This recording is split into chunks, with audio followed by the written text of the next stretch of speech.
સારવાર માટે હોસ્પિટલમાં દાખલ થવું. 1983ના માનસિક આરોગ્ય અધિનિયમની કલમ 3. હું શા માટે હોસ્પિટલમાં છું? તમને 1983ના માનસિક આરોગ્ય અધિનિયમની કલમ 3 અન્વયે હોસ્પિટલમાં રાખવામાં આવે છે.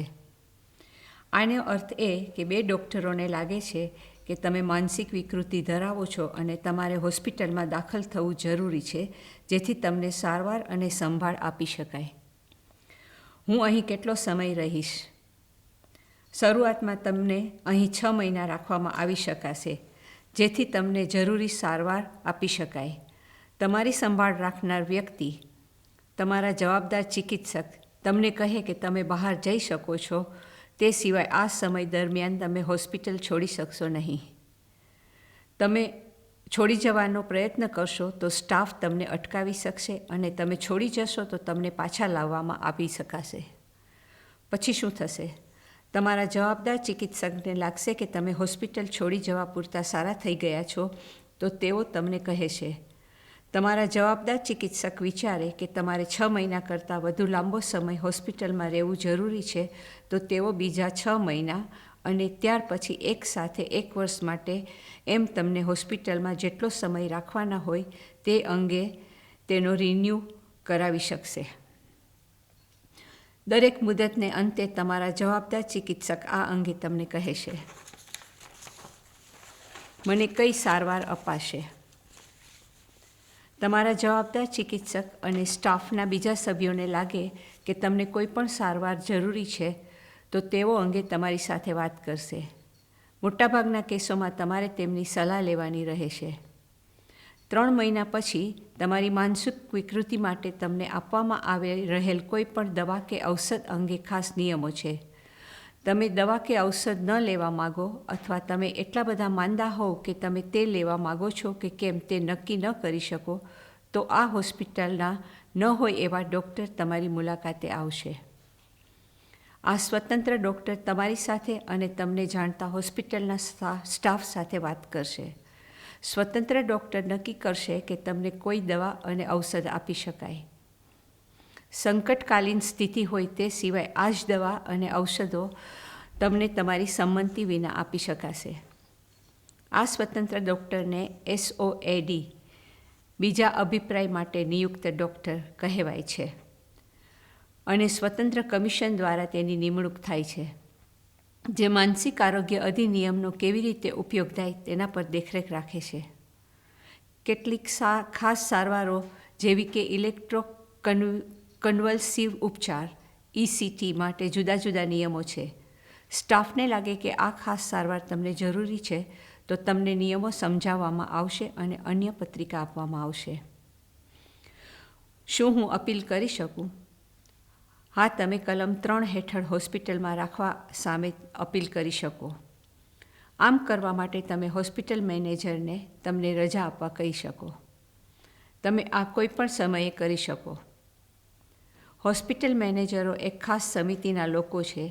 લોકોને હોસ્પિટલમાં રાખવા જોઈએ કે કેમ તે નક્કી કરવા આની રચના કરવામાં આવી છે. તમને રજા આપી કે કેમ તે નક્કી કરતાં પહેલાં તેઓ તમારી સાથે વાત કરી શકે. તમારા નજદીકના સંબંધી પણ હોસ્પિટલ મેનેજરોને લખી શકે અને જણાવે કે તેઓ તમને હોસ્પિટલમાંથી છૂટા થવાની રજા મેળવવા માગે છે. આ પત્રિકા તમારા સૌથી નજીકના સંબંધી કોણ છે તેની વધુ સમજૂતી આપે છે. તમારા સૌથી નજીકના સંબંધી આમ કરે તો તમારા જવાબદાર ચિકિત્સક તેઓને જણાવે કે તમને હોસ્પિટલ છોડી જવાની રજા અપાશે, તો તમે તમારી જાતને કે બીજા લોકોને જોખમમાં મૂકશો. તે સિવાય 72 કલાકની અંદર તમને હોસ્પિટલ છોડી જવાની હોસ્પિટલ મેનેજરોએ રજા આપવી જોઈશે. આમ થાય તો ત્યારબાદ હજુ તમને હોસ્પિટલમાં રખાય તો તમારા નજીકના સંબંધી હોસ્પિટલ મેનેજરોને તમને હોસ્પિટલમાંથી રજા આપવા ફરી વિનંતી કરે તે અગાઉ બીજા 6 મહિના તમને રખાશે. તમે ટ્રિબ્યુનલને પણ જણાવી શકો કે તમને લાંબો સમય હોસ્પિટલમાં ન રાખવા જોઈએ. ટ્રિબ્યુનલ શું છે અને શું થાય છે? ટ્રિબ્યુનલ એ સ્વતંત્ર પેનલ છે જે નક્કી કરી શકે કે તમને હોસ્પિટલ છોડી જવાની છૂટ આપવી કે કેમ. તે તમારી અને તમને જાણતા હોસ્પિટલના સ્ટાફ સાથે બેઠક યોજશે. આ બેઠકને સુનાવણી કહે છે. તમે ઈચ્છો તો સુનાવણીમાં તમને મદદ કરવા બીજા કોઈને બોલાવી શકો. સુનાવણી પહેલાં ટ્રિબ્યુનલના સભ્યો હોસ્પિટલમાંથી તમારા અને તમારી સંભાળ અંગેના અહેવાલો વાંચશે. ટ્રિબ્યુનલના સભ્યો પૈકી એક તમારી સાથે વાત કરવા પણ આવશે. હું ટ્રિબ્યુનલને ક્યારે અરજી કરી શકું? તમે કલમ 3 હેઠળ હોસ્પિટલના પ્રથમ 6 મહિના રાખે તે દરમિયાન કોઈ પણ સમયે એક વખત ટ્રિબ્યુનલને અરજી કરી શકો. ત્યારબાદ બીજા 6 મહિના દરમિયાન કોઈ પણ સમયે એક વખત તમે અરજી કરી શકો. ત્યાર પછી તમને હોસ્પિટલમાં રાખવામાં આવે તે દરેક વર્ષ દરમિયાન એકવાર તેમ કરી શકશો. તમારા સૌથી નજીકના સંબંધી હોસ્પિટલ મેનેજરોને હોસ્પિટલમાંથી તમને છૂટા કરવાની રજા આપવા જણાવે. પરંતુ જવાબદાર ચિકિત્સક જણાવે કે તમને હોસ્પિટલમાંથી જવાની રજા ન આપવી તો તમારા નજીકના સગા પણ ટ્રિબ્યુનલને અરજી કરી શકે. તમને હોસ્પિટલમાંથી છૂટા કરવાની રજા ન આપવી જોઈએ એમ તમારા જવાબદાર ચિકિત્સક કહે તેના 28 દિવસની અંદર તમારા સૌથી નજીકના સંબંધીએ આમ કરવું જોઈએ. તમને ટ્રિબ્યુનલને અરજી કરવા માગો તો તમે નીચેના સરનામે લખી શકો. The tribunal service, PO box 8793, 5th floor, Leicester, LE1 8BN.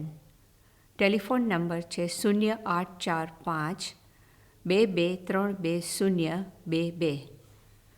તમે તમારા વતી ટ્રિબ્યુનલને લખવા અને સુનાવણી વખતે તમને મદદ કરવા સોલિસિટરને જણાવી શકો. હોસ્પિટલ અને લો સોસાયટી પાસે આ માટે નિષ્ણાંત સોલિસિટરોની યાદી હોય છે. તમારે આ માટે સોલિસિટરની મદદ મેળવવા ચૂકવણી કરવાની રહેશે નહીં. કાનૂની સહાય યોજના હેઠળ સહાય વિના મૂલ્યે અપાય છે. તમારા સૌથી નજીકના સંબંધીને જાણ કરવી. માનસિક આરોગ્ય અધિનિયમ જેને તમારા સૌથી નજીકના સંબંધી કહે તે વ્યક્તિને આ પત્રિકાની નકલ આપશે. માનસિક આરોગ્ય અધિનિયમમાં લોકોની યાદી હોય છે જેઓને તમારા સંબંધીઓ તરીકે ગણવામાં આવે છે. સામાન્ય રીતે તે યાદીમાં જે વ્યક્તિ સૌથી અગ્રિમ આવે તે તમારા સૌથી નજીકના સંબંધી છે. હોસ્પિટલના સ્ટાફ તમને પત્રિકા આપશે જે આ અંગે તથા તમારી સંભાળ અને સારવાર સંબંધમાં તમારા સૌથી નજીકના સંબંધીને કયા હકો છે તે અંગે આમાં જણાવ્યું છે. તમારા સૌથી નજીકના સંબંધી બદલવા. તમને ન લાગતું હોય કે આ વ્યક્તિ તમારી સૌથી નજદીકની યોગ્ય સંબંધી છે તો તમે તેના બદલે બીજી કોઈ વ્યક્તિને તમારી સાથે સૌથી નજદીકની સંબંધી તરીકે ગણવા કાઉન્ટી કોર્ટને અરજી કરી શકો. હોસ્પિટલ સ્ટાફ આ બાબત સમજાવતી પત્રિકા તમને આપી શકશે. તમારા પત્રો. તમે હોસ્પિટલમાં હોવ તે દરમિયાન તમને મોકલાવેલા બધા પત્રો તમને આપવામાં આવશે. જેમણે તમારા પત્રો લેવા માગતા નથી એમ જણાવ્યું હોય તે સિવાય તમે કોઈને પણ પત્ર મોકલી શકશો. હોસ્પિટલ સ્ટાફ આ લોકોને પત્રો મોકલવાનું અટકાવી શકશે. આચાર સંહિતા. આચાર સંહિતા માનસિક આરોગ્ય અધિનિયમ અંગે હોસ્પિટલના સ્ટાફને અને માનસિક વિકૃતિ માટે સારવાર કરનાર લોકોને સલાહ આપે છે. સ્ટાફ તમારી સંભાળ અંગે નિર્ણયો લે ત્યારે આચાર સંહિતા શું કહે છે તેનો સ્ટાફે વિચારણામાં લેવાની રહે છે. તમે ઈચ્છો તો તમે સંહિતાની નકલ જોવાનું પૂછી શકશો. હું કેવી રીતે ફરિયાદ કરું?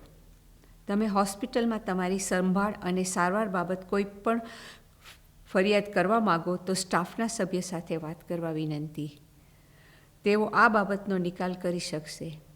તેઓ તમને હોસ્પિટલની ફરિયાદ કાર્ય પદ્ધતિ વિશે પણ માહિતી આપી શકશે અને તમે સ્થાનિક ઠરાવ કહેવામાં આવે છે તેની મારફત તમારી ફરિયાદનો નિકાલ લાવવાનો પ્રયત્ન કરવા તમે તેનો ઉપયોગ કરી શકશો.